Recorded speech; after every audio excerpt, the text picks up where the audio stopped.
Muy buenas tardes, colegas. ¿Se escucha bien? Sí. A continuación le presentamos nuestro trabajo titulado Desarrollo de habilidades de pensamiento científico mediante la implementación del aprendizaje heurístico móvil, que fue una intervención realizada en la sede de Santiago Sur por los docentes Patricio González y que les habla Óscar Ortega. Esto. Muy bien. Una de las principales características que distingue a INACAP de otras instituciones de educación superior es su compromiso con el aprender haciendo. Es por eso que yo quise seleccionar esta cita de Benjamin Franklin, que dice: dime lo olvido, enséñame y lo recuerdo, involúcrame y lo aprendo.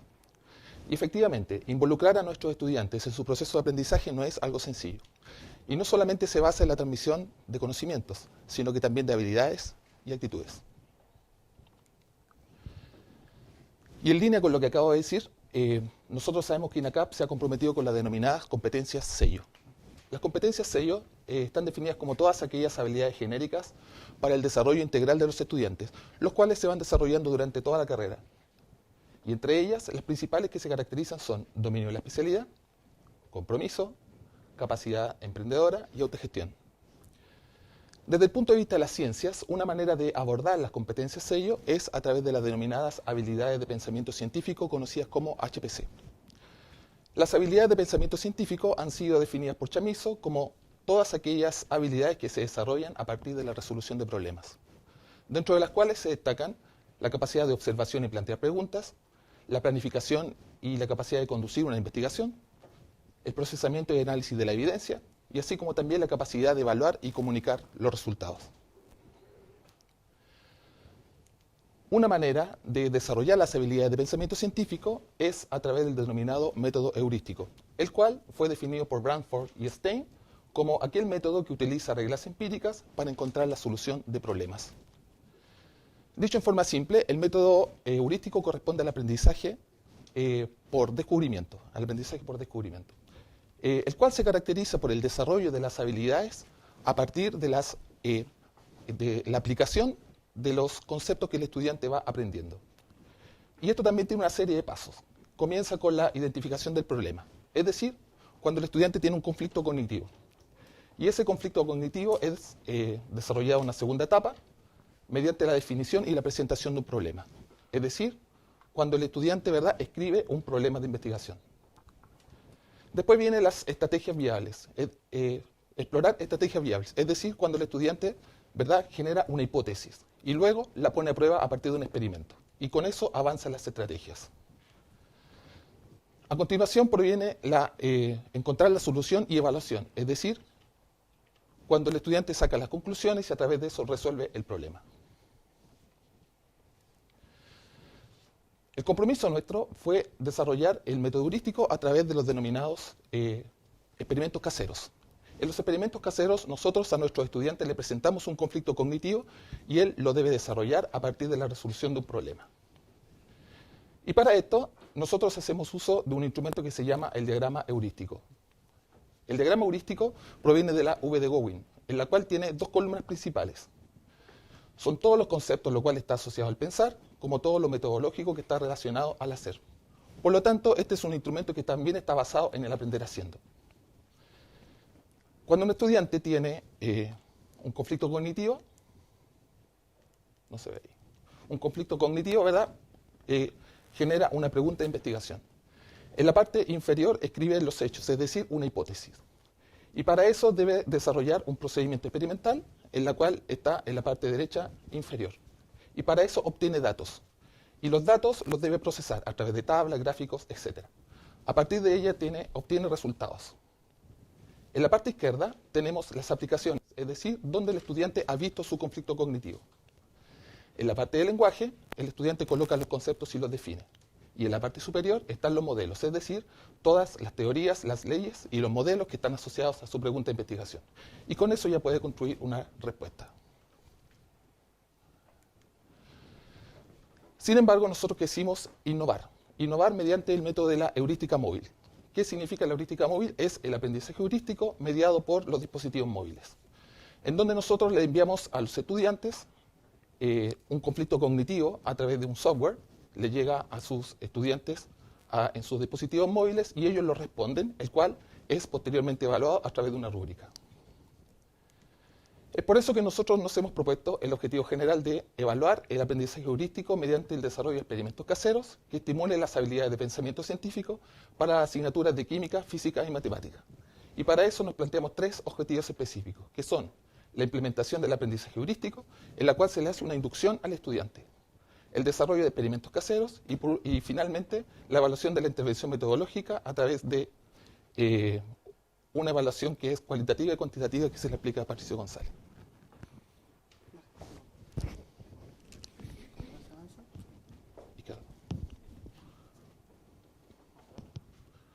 Buenas tardes. Bien, vamos a hablar un poquitito de la parte más dura, la parte estadística, que es un poco en la cual yo me desenvuelvo bastante bien. En primer lugar, aclarar que cuando planteamos el proyecto estaba pensado en química general, matemática 1 o matemática simplemente, y física mecánica. Pero como eran estas dificultades propias de la sede, claro, yo hacía matemática y física, pero justo el semestre de otoño no tuve física. Y Oscar tuvo solo química, porque él es obviamente químico y aunque es profesor de biología no iba a hacer física. Entonces, tuvimos que dejar fuera la parte física del estudio y nos concentramos en química general y matemática. Ahora, quiero contextualizar también que estamos trabajando con alumnos del programa de estudio Ingeniería en Prevención de Riesgo, Calidad y Ambiente, o también el técnico en Prevención de Riesgo. Contándolo un poco más íntimamente, ¿cierto? Existe una gran dificultad en trabajar con este tipo de estudiantes. Si tú haces una encuesta a los docentes de Santiago Sur, si quieren trabajar en prevención de riesgo, la gran mayoría te va a decir que no. Puesto que son un poco inquietos, son flojos, son remolones, ustedes van a decir, bueno, pero son todos mis alumnos iguales. Pero en la realidad, y que yo hago a veces en varias carreras, la realidad del alumno de prevención de riesgo es bastante distinta comparada con los otros, ¿ya? Entonces, ahí aparecen, me voy a poner allá, yo no sé si complico a la cámara, pero me tendrá que seguir nomás. Acá, bueno, en primer lugar, este simbolito de acá es un software que nosotros ocupamos, que es de distribución gratuita, que se llama StatGraphics, ¿ya? Y no hay que ser ningún genio para ingresar los datos y establecer si existen o no diferencias entre las medias.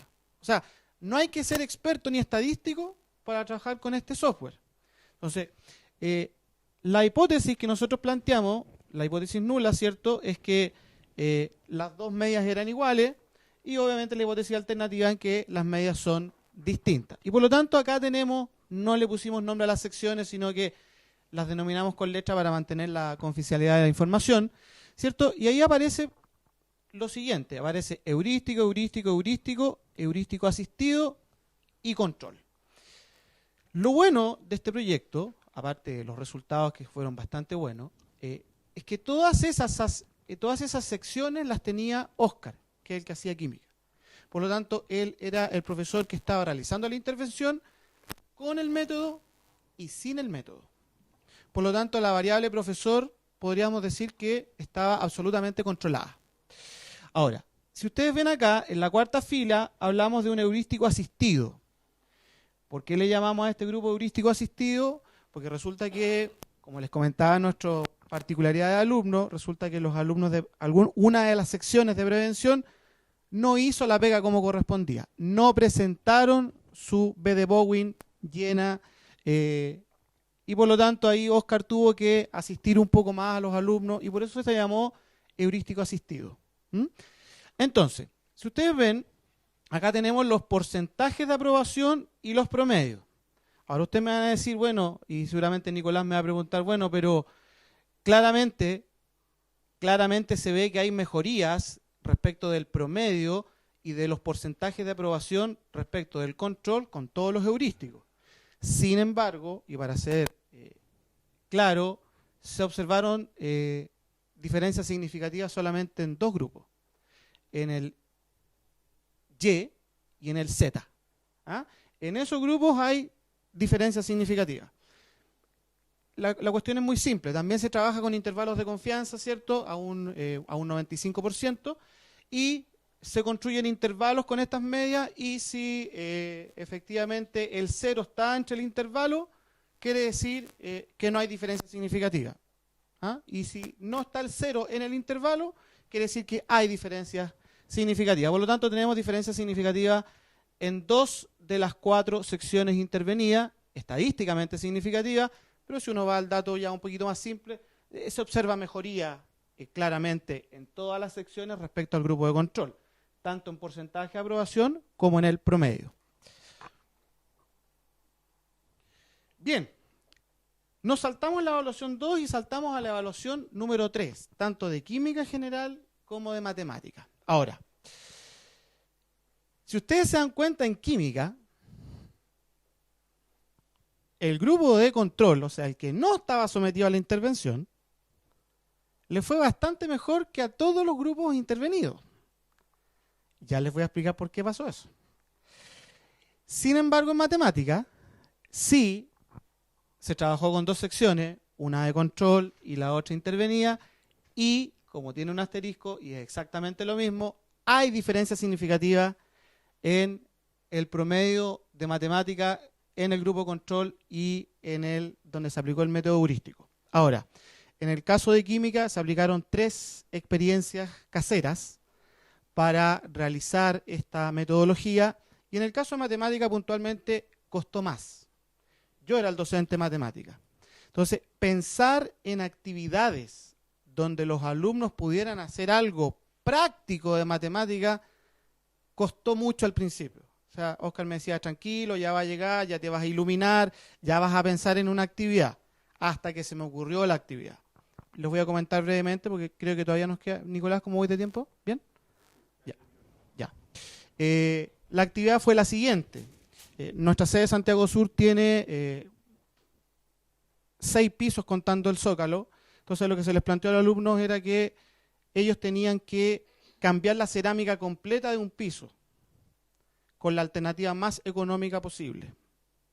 Entonces ahí el alumno tuvo que entrar a medir, cotizar, ver el rendimiento del fragüe, todo lo relativo a tener que poner la cerámica y ver si convenía poner baldosas grandes o cerámicas grandes o las chicas. Y ahí el alumno tuvo que efectivamente darse harto trabajo, presenta la B de Bowen con el aprendizaje heurístico y también presenta una evidencia del trabajo realizado a través de un video. O sea, porque para evitar los plagios, para evitar el plagio, cada grupo tenía que grabar con su celular, que es algo que saben hacer los estudiantes, grababan con su celular cómo fue la experiencia, desde medir hasta realizar el trabajo. Y lo que se les pidió era que esa experiencia la subieran a YouTube. Y luego, una vez estando en YouTube, nos mandaban el link por correo. Entonces el profesor, en vez de estar viendo el video uno por uno en clase, en el tiempo libre que uno tenía, pinchaba el link y podía ver la experiencia realizada en el caso tanto de química como de matemáticas. Ahora, ¿por qué en química en la tercera evaluación nos fue ahí nomás? Se los voy a comentar en un segundito, en un ratito más. Hicimos una encuesta de percepción de los estudiantes, porque esto es algo rupturista, novedoso.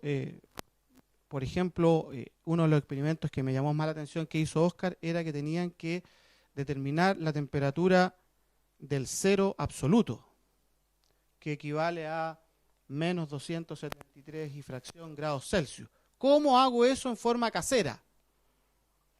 Y ahí, bueno, el alumno tenía que pensar. Entonces, lo que decía Miguel, aquí los obligamos a pensar a los estudiantes. Entonces, se les hizo la encuesta a los alumnos de química y matemática y arrojó, escogimos algunas preguntas. Por ejemplo, la pregunta que se hizo fue: ¿el diagrama heurístico facilita el aprendizaje de los conceptos aprendidos en clase? La mitad está de acuerdo y la otra mitad está totalmente de acuerdo. Felices, nosotros. Si recomiendan el aprendizaje heurístico. aquí la cosa ya está un poquitito más... Ahora, no están ni de acuerdo ni desacuerdo, o sea que le da lo mismo, un 33,3%. Y un 66,7% está entre de acuerdo y totalmente de acuerdo.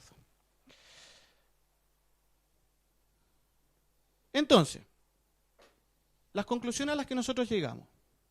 Nosotros creemos efectivamente que los alumnos aprenden mejor a través del aprendizaje heurístico, tanto la asignatura de química como la asignatura de matemática. Eso es así. Sin embargo,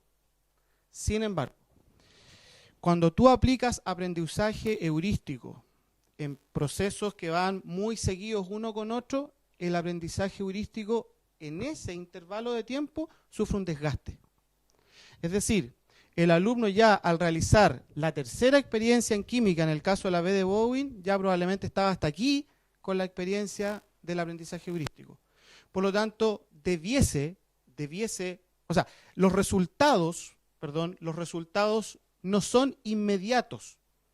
Tenemos mejorías, pero nosotros creemos, y la bibliografía o el estado del arte así lo dice, habría que medir los resultados en un mediano o largo plazo.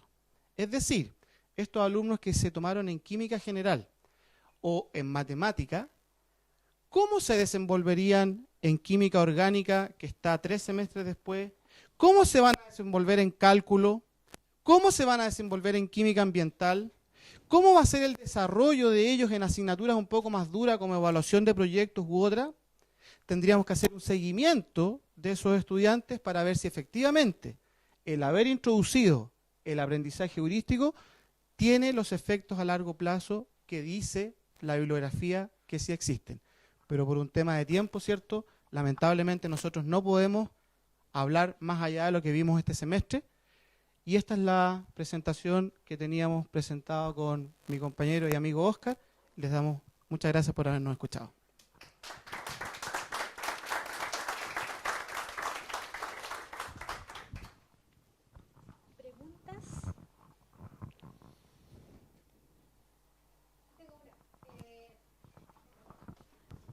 Los felicito, me gustó mucho. Tengo una pregunta. ¿Ustedes fueron capaces de medir en las pruebas significativas qué tan importante fue el efecto?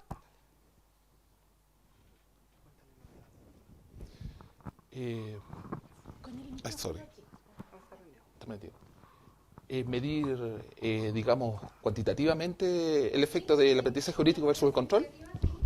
Sí, se midió efectivamente la misma prueba para las secciones, ya sea el control, para todos tuvieron la misma prueba. Los grupos intervenidos y el grupo control hicieron exactamente la misma prueba, ¿sí? Pero también se midieron habilidades de pensamiento científico solamente para los grupos que fueron intervenidos, ¿sí? Ahora, el conocimiento es mucho más rápido de asentarse. Las habilidades de pensamiento científico todavía es un proceso muy lento.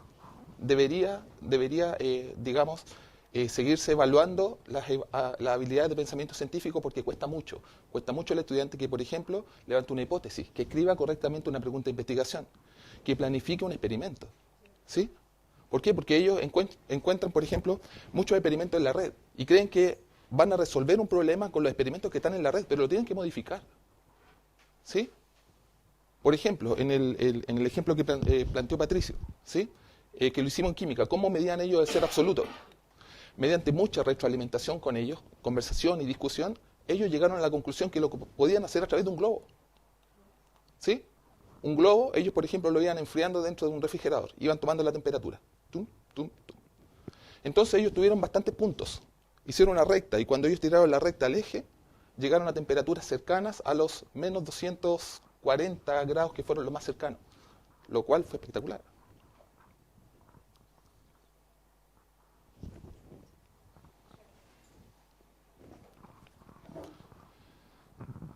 Bueno, Santiago Sur acá, los felicito muchachos. Yo también hago bioestadística, entonces hay cosas que me llaman la atención, pero me interesa más bien las recomendaciones, porque le entendí a Patricio que este método es agotador para los muchachos. Entonces me gustaría, si te puedes explicar, alargar un poquito más, Patricio, respecto a esa consideración. ¿Es para hacerlo una vez, 2 veces, no sé? Yo creo que la experiencia que tuvimos, si me pidiera, porque no hemos llegado a las conclusiones, pero todavía no hemos presentado el informe, No nos veíamos hace casi 3 semanas desde que salimos de vacaciones. Por suerte llegó y no se lo llevó el diluvio. Mira, no lo hemos conversado, pero yo creo que lo prudente debiera ser 2 experiencias. Creo que es lo prudente. Con una puedes quedar, sí, a lo mejor la motivación inicial va a repercutir, pero ya con una segunda experiencia el alumno va a interiorizar un poco cómo el desarrollar esta habilidad de pensamiento científico. Ahora, no es llegar y hacerla. Hay que pensarla. Yo estuve todo el verano pensando qué actividad realizar en matemática. De verdad me costó mucho. Óscar me decía, probablemente en matemática cuesta más, me lo decía a lo mejor en términos para subirme el ánimo, porque química es una ciencia bastante experimental. Matemática de repente pasa a ser una ciencia que es media abstracta, o sea, X más Y igual 8, ¿cómo eso yo lo llevo a algo experimental? Bueno, costó un poco más, tuvimos mejores resultados, pero yo creo que lo recomendable debería ser realizar 2 experiencias con una muy buena introducción y con una muy buena motivación a los cabros, a los muchachos. Yo sé que tú haces en el área agrícola, también son bastante remolones los muchachos, porque son muy sociables. Entonces, y esto fomenta mucho el trabajo colaborativo. Quizás Óscar lo mencionó dentro de las competencias sello, pero el trabajo que se genera en los grupos es muy bueno. Es muy bueno. Y lo otro, el muchacho no tiene que estar haciendo estos informes, me van a perdonar la... Adelante, bienvenida. Esto es como las bromas que uno le hace a los alumnos. Bueno, esto ha sido todo, muchas gracias. Pero es una experiencia, el alumno acá no tiene que hacer estos típicos informes de laboratorio, que son de repente eternos. Acá tú en una hoja carta o en una hoja oficio, tienes todo lo requerido para corregir con la rúbrica. Todo. Cuáles son los conceptos involucrados, si está bien planteado, está mal planteada la hipótesis, si están bien hechos o no los cálculos. De repente yo tenía alumnos excelentes con una muy buena hipótesis, se equivocaron en los cálculos. Pero, profe, si está bien la hipótesis. Sí, pero por eso de repente los brazos mecanos en el sur, ¿cierto?, de los puentes, los colocan hacia abajo o los colocan hacia el lado. O sea, la importancia de la rigurosidad en el tema de los cálculos matemáticos, lo mismo que dijo Óscar. O sea, llegaron a 240. Menos 240, ¿cierto? Porque al otro juego llegaron a menos 300. Entonces, hay una rigurosidad que... Pero eso es lo que yo recomiendo, estimado.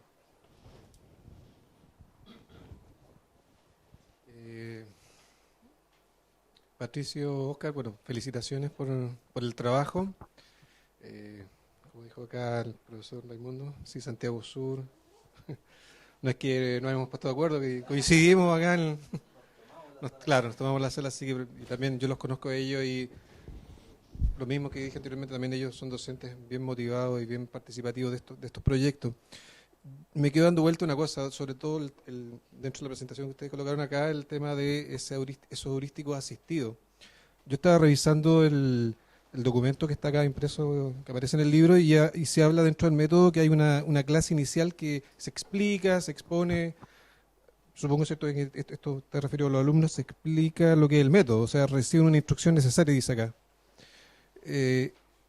Tal vez, ¿no han pensado ustedes tal vez que ese grupo asistido no entendió bien el método? Más allá, o sea, sí, hay alumnos que les cuesta un poco más o no ponen tanto empeño, pero no le dieron vuelta tal vez que esos alumnos no entendieron el método, no fue claro, ¿cierto?, cuál era el propósito, o lo atribuyen específicamente a una actitud del alumno con respecto a que no se involucró en lo que era el trabajo ¿cierto?, heurístico en este caso. Bueno, te voy a hablar desde el punto de vista de mi asignatura, que es la química. ¿Sí? En ello nosotros observamos que desde un comienzo tuvieron una participación que, digamos, fue muy difícil llegar a ellos. No lo querían hacer. ¿Sí? En definitiva, no lo querían hacer. O sea, no lo presentaron. Y tuvimos que prácticamente llevarlos de la mano para que hicieran por lo menos el experimento. Y después, y por eso lo llamamos asistido, y después tomé la decisión de pasarlo al grupo control. ¿Por qué? Porque no lo presentaron, no presentaban la hipótesis, la pregunta de investigación. Fue una cosa del... Sí, y lo otro es que lo conversábamos, de repente hay grupos donde hay liderazgo mal entendido. ¿Ah? Nos toca lidiar de repente con ese excelente líder que lleva el curso o lleva a su grupo curso, no hagamos, el profe es buena onda, nos va a hacer bien esto, pero en algunos cursos pasaba que habían personas que se dedicaban solamente a criticar y eran muy escuchados por sus compañeros. Entonces, como decía Gloria, como decía Miguel, esto no es la panacea. ¿Ah? Cuesta, sobre todo con nuestros estudiantes que no tenemos filtro al ingreso, de repente hay liderazgo mal entendido y como dices tú también, a lo mejor no quedó lo suficientemente claro, pero ellos pusieron la barrera.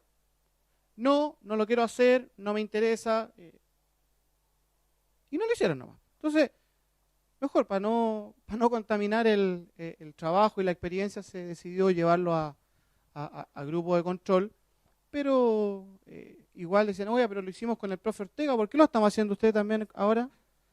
Bueno, porque las dos asignaturas están en primer semestre. Entonces decían, pero ya lo hicimos con el profe Ortega. Bueno, pero es que ahora lo vamos a hacer en matemáticas. Y lo que vamos a hacer en matemáticas es distinto a lo que hicieron con el profe Ortega, porque la experiencia es distinta. La experiencia es distinta.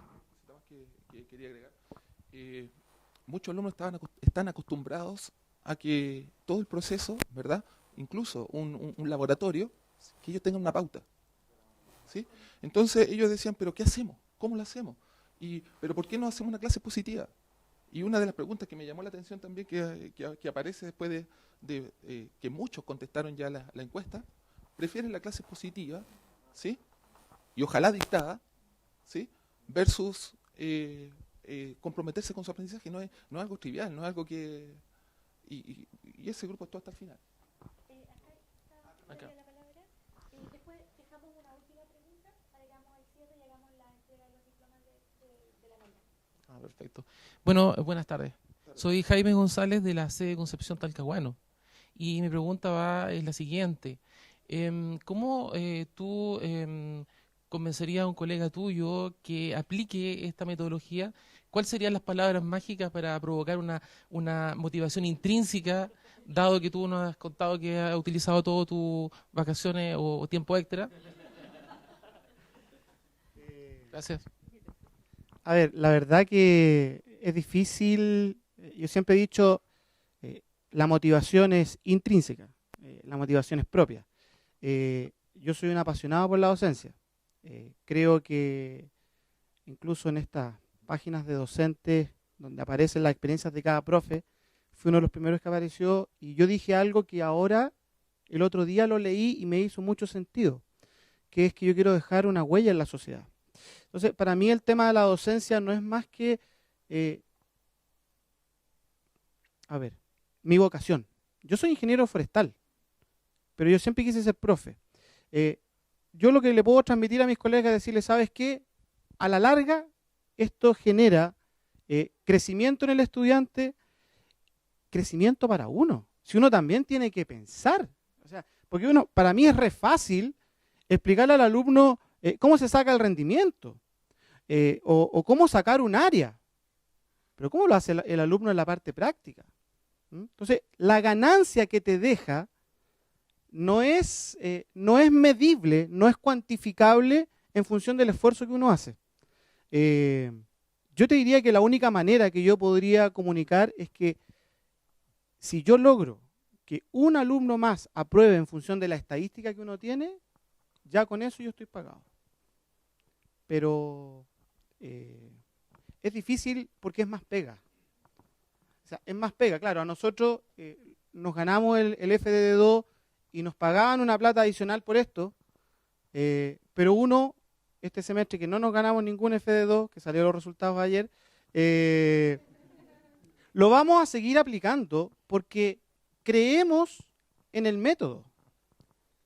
Porque tenemos que seguir mejorándolo, tenemos que seguir puliéndolo, porque es la única forma de que en estos congresos demos a conocer estas experiencias. No existe la palabra mágica. Para mí la palabra mágica es la vocación. Si tú eres docente de vocación, todas las buenas experiencias que uno escucha acá, las va a tratar de llevar a la práctica. Pero si a los docentes les dijeran, oye, ¿sabéis que si tú aplicáis esto, te va a llegar un bono de tanta plata todos los meses, es automático. Pero yo no sé si la persona está realmente convencida de lo que está haciendo. Eso. La última. Disculpe, quisiera aportar una cosita más. Desde mi punto de vista personal, ¿sí? Al colega, sí. Desde mi punto de vista personal, todas las intervenciones yo las encuentro súper entretenidas. Yo me divierto mucho. Por ejemplo, cada vez que hemos hecho intervenciones, uno despierta, uno se siente distinto, uno siente que cada día, ¿verdad?, está haciendo algo nuevo, algo valioso. Me creo el cuento realmente, me creo el cuento. Y con los estudiantes les traspaso eso. Muchos, en su gran mayoría, agarran ese impulso y también cambian su perspectiva, porque van a ser futuros innovadores. ¿Sí? Otros no tanto, pero no importa. La gran mayoría captan el mensaje de que es una cosa entretenida, de que es una cosa novedosa, de que es una cosa que aporta. No es algo que está escrito, sino que estamos creando nuevos métodos, estamos creando nuevos experimentos, ¿verdad?, en el aula y a partir de cosas muy sencillas. Vale. Quedan 2 minutos, así que voy a hacer la rapidita. Pero sí aprovecho de felicitarlos a ustedes y a todos por la pasión que muestran en las exposiciones que nos hacen. ¿Eh? Eso lo encuentro fantástico. Quería preguntarles, porque ustedes presentaron que habían utilizado una tablet para hacer este ejercicio. ¿Eso finalmente aportó o no? ¿Cómo? ¿Fue valioso? Y un corolario bien chiquitito, ¿vespertinos o diurnos o ambos? Lo que ustedes hicieron, la experiencia. Bueno, la intervención la hicimos solamente en los estudiantes del diurno, ¿sí? Ahora, nosotros hemos querido avanzar un poquito en la heurística móvil por un motivo muy simple. Si uno hace una revisión bibliográfica de todas las experiencias del aprendizaje heurístico, tienden a fracasar. ¿Por qué? Porque es mucho trabajo para el docente. Es mucho trabajo. ¿Sí? Por lo tanto, nuestro aporte es hacerlo móvil. ¿Por qué? Porque es mucho más fácil, ¿verdad?, enviarle a los estudiantes que ellos te entreguen un resultado. Es mucho más fácil revisar una rúbrica, ¿verdad?, que te aparece en tu computador y tú lo único que tienes que cliquear, hacer un clic, ¿verdad?, para evaluar, y el sistema te coloca una nota, el sistema te le hace la retroalimentación, el sistema te permite hacer coevaluaciones y autoevaluaciones. Y a ti te llega solamente la nota. Entonces quizás más que la gracia del móvil es lo que está automatizado. Claro. Está computarizado. Efectivamente. Que termina siendo una herramienta que para mí es viable. ¿Por qué? Porque me resta mucho menos tiempo que estar revisando a mano. Perfecto. Muchas gracias. Yo, para complementar lo que dice Oscar, y Rosita, al tiro terminamos. Yo acá me quiero sacar el sombrero porque este software usted no lo va a encontrar en ninguna parte porque no existe. Entonces, Oscar, porque es muy busquilla, se le ocurrió la idea, y no solamente se le ocurrió la idea, sino que aprendió y aprende programación. Porque este es un software que se está creando. Entonces, software de heurística móvil, Google va a decir 0 resultados, no va a decir nada, porque no existe. No existe a la fecha. Entonces, hay un trabajo intelectual importante acá de mi compañero Oscar, y que efectivamente, bueno, esperamos que ojalá INACAP compre la licencia y sería maravilloso. ¿Ah? Así que les agradecemos su pregunta. La factura la dejamos por allá. Ya, Rosita. Un aplauso para los profesores.